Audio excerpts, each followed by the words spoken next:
कहानी की शुरुआत में एक ओल्ड लेडी को दिखाया जाता है जो आज 30 सालों में पहली बार अपने बेटे को कॉल कर रही है। उसके बेटे का नाम है सैल्वर डिवीटा, जो कि एक बहुत बड़ा फेमस फिल्म डायरेक्टर है।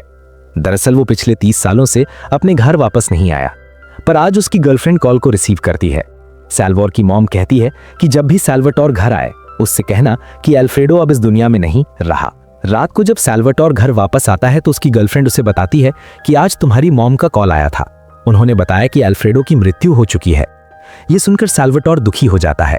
उसकी गर्लफ्रेंड पूछती है कि अल्फ्रेडो कौन था, पर वो उसकी बात का कोई जवाब नहीं देता।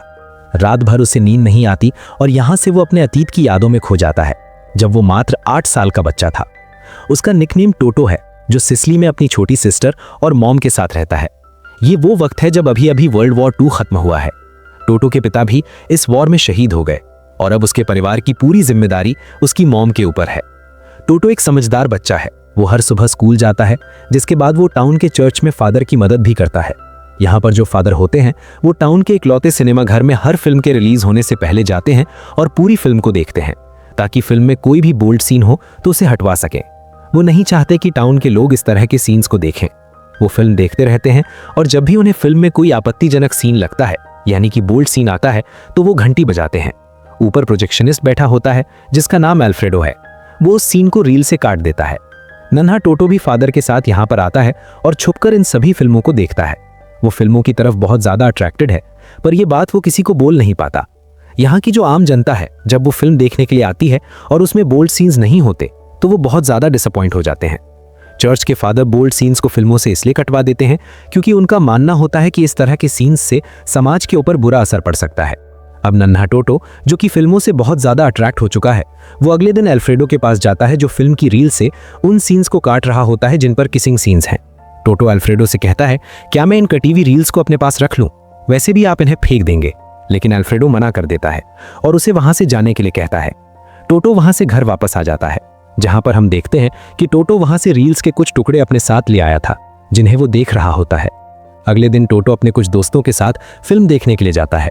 वहां सभी बहुत एंजॉय करते हैं, लेकिन टाउन के जो बड़े लोग होते हैं वो फिल्म को इतना एंजॉय नहीं करते, क्योंकि फिल्म में जितने भी बोल्ड सीन्स थे वो सब कट कर दिए गए हैं। अब टोटो जब फिल्म देखकर बाहर आता है तो वो देखता है कि सामने उसकी मॉम है, जो कि बहुत गुस्से में है, क्योंकि उन्होंने टोटो को पैसे देकर घर का सामान लाने के लिए भेजा था और उन पैसों से टोटो फिल्म देख चुका है। इसीलिए उसकी मॉम उसे वहीं पर पीटना शुरू कर देती है। तभी अल्फ्रेडो भी बाहर आ जाता है और जब वो टोटो को पीटते हुए देखता है तो वो उसके पास जाता है। कारण पता लगने पर टिकट के पैसे और टोटो की मॉम को वापस लौटा देता है। दरअसल उसे टोटो पर दया आ गई थी और अल्फ्रेडो जाने से पहले टोटो को मुस्कुराते हुए देखता है। अगले दिन हमें नन्हे टोटो को दिखाया जाता है, जो फादर के साथ कहीं से आ रहा होता है। तभी वहां से अल्फ्रेडो अपनी साइकिल से गुजरता है। उसे देखकर नन्हा टोटो अपने पैर पर चोट लगने का नाटक करता है, जिसे अल्फ्रेडो समझ जाता है और उसे अपनी साइकिल में लिफ्ट दे देता है। जब ये दोनों के दोनों साइकिल पर जा रहे होते हैं तो नन्हा टोटो अल्फ्रेडो से कहता है, क्यों ना तुम मुझसे दोस्ती कर लो। अल्फ्रेडो कहता है कि तुम बहुत छोटे हो और वैसे भी दोस्ती करने के लिए अब मेरी उम्र बहुत ज्यादा हो चुकी है। इसके बाद वो टोटो को उसके घर तक ले आता है। तभी हम देखते हैं कि घर में टोटो के बॉक्स में आग लग गई थी, जिसे उसकी मॉम बुझा रही होती है। और जब वहां पर अल्फ्रेडो आता है तो देखता है कि उस बॉक्स के अंदर वही रील्स के टुकड़े हैं जो उसने टोटो को देने से मना कर दिया था। वो समझ जाता है कि बिना उसकी परमिशन के टोटो रील्स के टुकड़ों को वहां से ले आया था।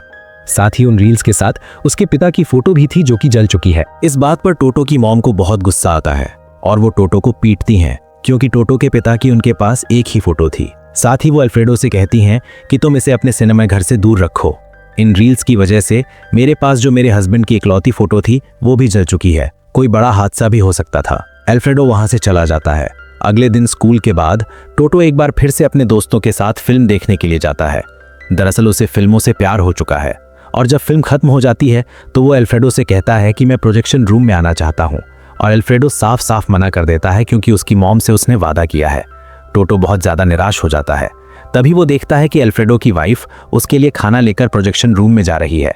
वो उसे रोककर उनसे टिफिन ले लेता है और खुद प्रोजेक्शन रूम में जाता है और झूठ कहता है कि आपकी वाइफ ने मुझे टिफिन देकर ऊपर भेजा है।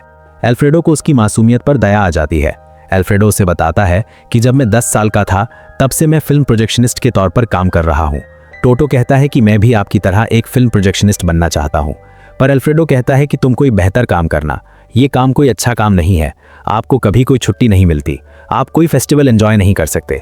मुझे तो याद भी नहीं कि मैंने आखिरी बार कब अपने परिवार के साथ कोई फेस्टिवल एंजॉय किया था।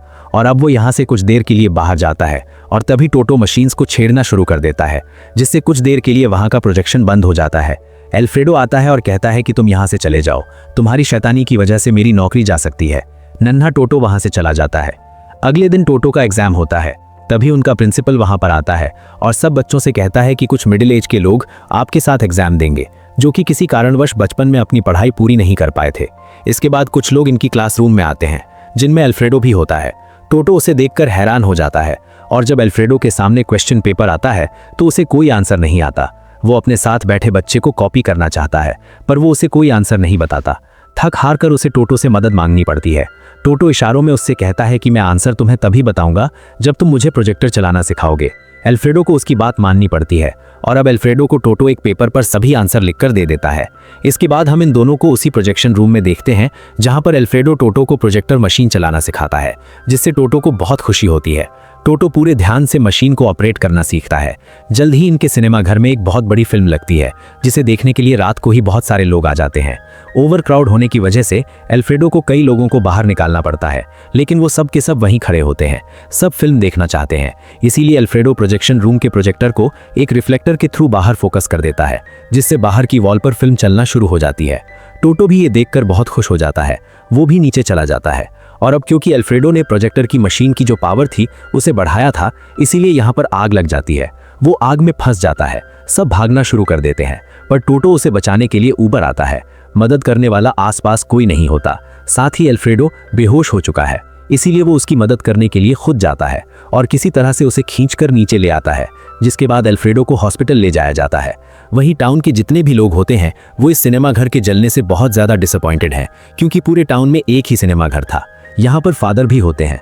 वो कहते हैं कि जल्द ही हम इसे दोबारा बनवा लेंगे, अब क्योंकि ये पूरी तरह से जल चुका है, और इसका जो ओनर होता है वो बहुत कम दामों में इसे बेच देता है, जिसे एक इन्वेस्टर खरीद लेता है, जिसमें खुद फादर भी शामिल है। यानी कि फादर का भी अब इस सिनेमा घर में हिस्सा है। जल्द ही इसे पूरी तरह से ठीक कर दिया जाता है और अब यहाँ पर फिल्म चलना शुरू हो जाएगी। लेकिन सबसे बड़ी समस्या ये होती है, इनके पास कोई प्रोजेक्शनिस्ट नहीं है। एल्फ्रेडो हॉस्पिटल में है। फादर कहते हैं कि टोटो वो अच्छी तरह जानता है कि किस तरह से मशीन को ऑपरेट किया जाता है, और अब नन्हे टोटो को फिल्म प्रोजेक्शनिस्ट बना दिया जाता है। वो अच्छे से अपने काम को करता है। साथ ही अब फिल्मों से किसी तरह के बोल्ड कंटेंट को नहीं निकाला जाता, क्योंकि चर्च के फादर खुद भी इसमें एक हिस्सेदार हैं। इसीलिए वो नहीं चाहते कि लोग फिल्म देखकर बोर हों। वो यही चाहते हैं कि ज्यादा से ज्यादा लोग फिल्म देखने के लिए आएं। वहीं हमें एल्फ्रेडो को दिखाया जाता है, जिसकी आग में जलने की वजह से दोनों आंखों की रोशनी जा चुकी है। वो टोटो से मिलने के लिए उसके प्रोजेक्शन रूम में आता है। टोटो उसे देखकर बहुत खुश हो जाता है। वो एल्फ्रेडो के गले से लग जाता है। हालांकि एल्फ्रेडो कभी नहीं चाहता था कि टोटो एक फिल्म प्रोजेक्शनिस्ट संगीत बने। वो हमेशा चाहता था कि वो बड़ा काम करे, पर अब शायद यही उसकी किस्मत में था। कई साल बीत जाते हैं और अब टोटो बड़ा हो चुका है। आज भी एल्फ्रेडो उससे मिलने के लिए प्रोजेक्शन रूम में आता है। साथ ही टोटो अब कॉलेज में है। उसे फिल्में बनाने में बहुत शौक है। उसके पास एक कैमरा होता है, जिससे वो आसपास की चीजों को रिकॉर्ड करता है। उसकी नज़र एक लड़की पर जाती है जिसका नाम एलेना है। वो उसी के कॉलेज में पढ़ती है और अब उसे पहली नज़र में वो अपना दिल दे बैठता है, पर वो उससे बात नहीं करती। ये बात आकर वो एल्फ्रेडो को बताता है। एल्फ्रेडो कहता है कि तुम हजारों मूवीज देख चुके हो, क्यों ना तुम किसी फिल्मी स्टाइल में उसे प्रपोज करो। इसके बाद वो उसे फिल्म का एक सीन बताता है, जिससे दोनों के दोनों हंसते हैं। अगली सुबह एक बार फिर से टोटो एलेना को देखता है। वो भागता हुआ उसके पास जाता है, लेकिन अपने दिल की बात नहीं बता पाता।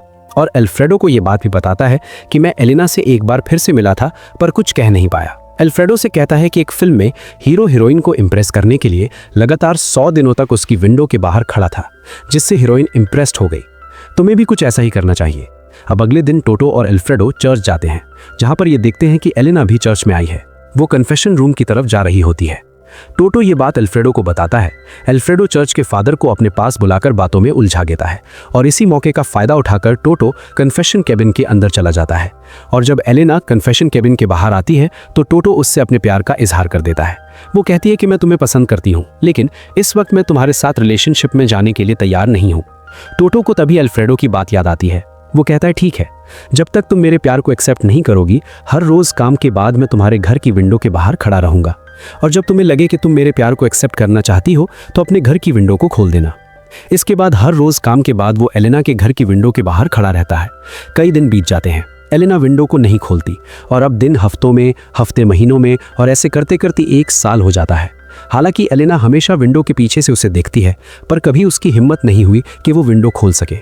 और एक दिन टोटो की हिम्मत जवाब दे जाती है।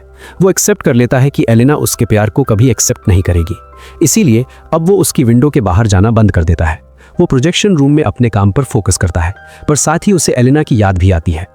वहीं एलेना उससे मिलने उसके प्रोजेक्शन रूम में आती है और अब उसने भी उसके प्यार को एक्सेप्ट कर लिया है। ये दोनों हमेशा एक दूसरे के साथ वक्त स्पेंड करते हैं। धीरे धीरे इनका प्यार पहले से गहरा हो जाता है और जब एलेना के पिता को ये बात पता चलती है, जो कि एक बहुत अमीर बैंकर हैं, तो वो टोटो से कहते हैं कि तुम्हारी मेरी बेटी से शादी करने की, प्यार करने की हैसियत नहीं है, उससे हमेशा दूर रहना। इसके बाद ये दोनों मिलना बंद कर देते हैं। टोटो एलेना को बहुत मिस करता है। साथ ही टोटो को अब कंपलसरी मिलिट्री सर्विस के लिए जाना पड़ता है। दरअसल ये रूल होता है कि हर एक नौजवान को कुछ सालों के लिए मिलिट्री ज्वाइन करना कंपलसरी है, लेकिन टोटो वहां से भी हमेशा एलेना को लेटर्स लिखता है, पर उसके सभी लेटर्स वापस आ जाते हैं, क्योंकि जिस घर में एलेना रहा करती थी, अब वो उस घर को, शहर को छोड़कर हमेशा के लिए वहां से जा चुकी है। वो कहाँ गई है, टोटो को कुछ नहीं पता। जल्द ही टोटो हमेशा के लिए अपने टाउन वापस आ जाता है। सबसे पहले वो अल्फ्रेडो से मिलने के लिए जाता है, जो कि अक्सर बीमार रहता है और घर से बहुत कम बाहर निकलता है। पर टोटो उसे अपने साथ घर से बाहर ले जाता है और बताता है कि मैंने एलेना को ढूंढने की बहुत कोशिश की, पर मुझे नहीं पता कि वो कहाँ है। अल्फ्रेडो कहता है यही जिंदगी का रूल है, हमेशा हमें वो सब चीज़ें नहीं मिलती जो हम चाहते हैं। कभी कभी कुछ चीज़ें छूट भी जाती है। जिंदगी में हमें आगे बढ़ना चाहिए, बदलाव भी जिंदगी का नाम है। मैं चाहता हूं कि तुम हमेशा के लिए इस टाउन को छोड़कर चले जाओ और कभी लौटकर मत आना। ये टाउन तुम्हारी जिंदगी, तुम्हारे सपनों के लिए बहुत छोटा है। तुम्हें जिंदगी में आगे बढ़ना है। यहां से जाने के बाद इस जगह को कभी याद मत करना, ना अपने अतीत को, ना हम में से किसी को। तुम सिर्फ वही करना जो तुम हमेशा से करना चाहते थे। उसके बाद टोटो मान जाता है और अब ये दोनों एक दूसरे को अलविदा कहते हैं। इन दोनों की आंखों में आंसू हैं, क्योंकि इतने सालों में ये दोनों एक दूसरे के बहुत अच्छे दोस्त बन चुके हैं। टोटो हमेशा के लिए इस टाउन को छोड़कर चला जाता है। कहानी वापस प्रेजेंट में आती है, जहां पर टोटो यानी कि सैल्वाडोर डी वीटा, जो कि एक बहुत बड़ा फिल्म डायरेक्टर बन चुका है, वो रूम में बैठकर ये सब कुछ याद कर रहा है। वो वापस अपने टाउन आ जाता है। अतीत की यादें एक बार फिर से ताज़ा हो जाती हैं। उसने अपना पूरा बचपन यहाँ पर बिताया है। सबसे पहले वो अल्फ्रेडो की वाइफ से मिलने के लिए जाता है, जो उसे बताती है कि अल्फ्रेडो मरते दम तक तुम्हें बहुत याद किया करता था। साथ ही अब तक तुमने जितनी फिल्में बनाई हैं, उन सभी फिल्मों को बार बार देखकर तुम पर गर्व किया करता था। इसके बाद वो उसे एक फिल्म की रील देती है, जो कि एक बहुत बड़ा रोल होता है, और कहती है कि अल्फ्रेडो ने ये तुम्हारे लिए बनाया है। उस रोल को लेकर वो वहां से निकल जाता है और उसी सिनेमा घर में जाता है जहां पर अल्फ्रेडो और वो दोनों मिलकर प्रोजेक्शनिस्ट का काम किया करते थे, पर अब ये बंद हो चुका है। जल्दी से तोड़कर यहाँ पर एक पार्किंग लॉट बना दिया जाएगा। उस सिनेमा घर को देखकर वो बहुत ज़्यादा इमोशनल हो जाता है। उसे समझ में आ जाता है कि अल्फ्रेडो ने उसे यहाँ से हमेशा के लिए क्यों भेजा था, क्योंकि वो चाहता था कि वो बड़ा इंसान बने। अगर वो यहाँ पर रहता तो आज इस सिनेमा घर के साथ साथ उसका करियर, उसकी ज़िंदगी हमेशा के लिए ख़त्म हो जाती, क्योंकि यहाँ रहकर वो कभी बड़ा डायरेक्टर नहीं बन सकता था। इसके बाद वो प्रोजेक्टर रूम में जाता है। वहाँ पर उसे एक पुरानी रील मिलती है, जो कि वो अपने कैमरे से रिकॉर्ड किया करता था। वो उस रील को घर पर लाकर प्ले करता है। उसमें अलीना का वीडियो होता है, जो कि उसने अपने कॉलेज दिनों में रिकॉर्ड किया था। पर अब वो अलीना से प्यार नहीं करता। वो वक्त, वो समय जा चुका है। समय हमेशा बदल जाता है, जैसा कि उसे अल्फ्रेडो ने कहा था। इसके बाद उसकी मॉम उसके पास आती है और कहती है कि तुम हमेशा के लिए वापस लौट जाओ, पर वो कहता है कि मैं वापस नहीं लौट सकता। मैंने अल्फ्रेडो से वादा किया था, इसीलिए मुझे जाना होगा। अगले दिन वो अल्फ्रेडो के फ्यूनरल पर जाता है, जहां पर उसे बहुत सारे जाने पहचाने चेहरे नजर आते हैं। उस वक्त के चेहरे जब वो खुद एक प्रोजेक्शनिस्ट हुआ करता था। अगर वो यहाँ पर रहता तो भी शायद इसी भीड़ का हिस्सा होता, पर अब उसने अपनी पूरी जिंदगी बदल दी है। अगले दिन वो हमेशा के लिए रोम वापस लौट जाता है, जहां जाकर वो उस फिल्म रोल को प्ले करता है जो कि अल्फ्रेडो ने उसके लिए छोड़ा था। वो देखता है कि इस रोल में उन सभी फिल्मों के वो सीन्स हैं जो चर्च के फादर अल्फ्रेडो से मूवी से कटवा दिया करते थे। दरअसल उसने उन सभी सीन्स को जोड़कर उसके लिए पूरा फिल्म का रोल बना दिया, क्योंकि बचपन में सैल्वाडोर यानी कि टोटो ने अल्फ्रेडो से वो रील्स के टुकड़े मांगे थे। उस वक्त उसने नहीं दिए, पर बाद में वो सारे के सारे टुकड़े जोड़कर अपने नन्हे दोस्त टोटो के लिए फिल्म का पूरा रोल बना दिया। इन सीन्स को देखकर वो बहुत ज़्यादा इमोशनल हो जाता है। उसकी आंखों में आंसू हैं, लेकिन ये आंसू दुख के नहीं है। उसे एहसास है कि उसने ज़िंदगी में जो कुछ किया वो बहुत अच्छा किया। और इसी सेटिस्फैक्शन के साथ ये फिल्म, ये कहानी यहीं पर ख़त्म हो जाती है। उम्मीद करते हैं कि ये कहानी आपको पसंद आई होगी।